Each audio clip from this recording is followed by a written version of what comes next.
പണ്ടൊക്കെ നമ്മൾ നല്ല ഡ്രസ്സ് ഇല്ലെങ്കിൽ അല്ലെങ്കിൽ നല്ല ചെരുപ്പ് ധരിക്കാനില്ല എന്നുണ്ടെങ്കിൽ നമ്മൾ ഒരുപാട് കല്യാണങ്ങൾ അതുപോലെ ഒരുപാട് പരിപാടികൾ നമ്മൾ പോവാൻ നമുക്കൊരു ചമ്മലുണ്ടാവും. അല്ലെങ്കിൽ പോയി കഴിഞ്ഞാൽ ആൾക്കാർ എന്നെ വിലയിരുത്തും, എങ്ങനെ വിലയിരുത്തും എന്നുള്ളതൊക്കെ നമ്മൾ ആലോചിച്ചിട്ട് വെറുതെ ഓരോന്ന് ആലോചിച്ച് കൂട്ടിയിട്ട് നമ്മൾ ആ പരിപാടിക്കൊന്നും നമ്മൾ പോവൂല.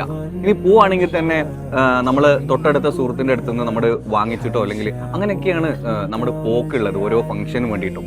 അന്ന് നമ്മൾ ഒന്നുമില്ലാതെ അല്ലെങ്കിൽ നല്ല ഡ്രസ്സ് ഇല്ലാണ്ട് പോവാന്ന് പറഞ്ഞാൽ നമ്മളെ സംബന്ധിച്ചിടത്തോളം ഒരു ചടപ്പാണ് അല്ലെങ്കിൽ ഒരു ചമ്മലാണ്. പക്ഷെ പ്രായം കുറെ കഴിഞ്ഞ് നമ്മുടെ ഈ ഒരു സ്റ്റേജിൽ, ഇപ്പൊ എന്നെയൊക്കെ സംബന്ധിച്ചിടത്തോളം ഈ ഒരു സ്റ്റേജിൽ ഇരിക്കുമ്പോൾ നല്ല ഡ്രസ്സ് ഉണ്ടോ അതോ നല്ല ചെരുപ്പുണ്ടോ എന്നൊന്നും നമ്മൾ നോക്കലില്ല, അല്ലേ? ഞാനൊന്നും നോക്കലില്ല. നിങ്ങൾ അങ്ങനെ നോക്കലുണ്ട? ചെറുപ്പത്തിൽ നമുക്കൊരു ചമ്മലായിരുന്നു. പക്ഷെ പ്രായം കുറെ കഴിഞ്ഞ് കുറച്ച് പ്രായം ആയതിനു ശേഷം നമ്മൾ അങ്ങനത്തെ കാര്യങ്ങളൊന്നും ചിന്തിക്കലില്ല. നിങ്ങളൊന്ന് ആലോചിച്ച് നോക്കിയേ. പണ്ടൊക്കെ നമ്മൾ നല്ല ഡ്രസ്സ് ഇല്ലെങ്കിൽ അല്ലെങ്കിൽ നല്ല ചെരുപ്പ് ധരിക്കാനില്ല എന്നുണ്ടെങ്കിൽ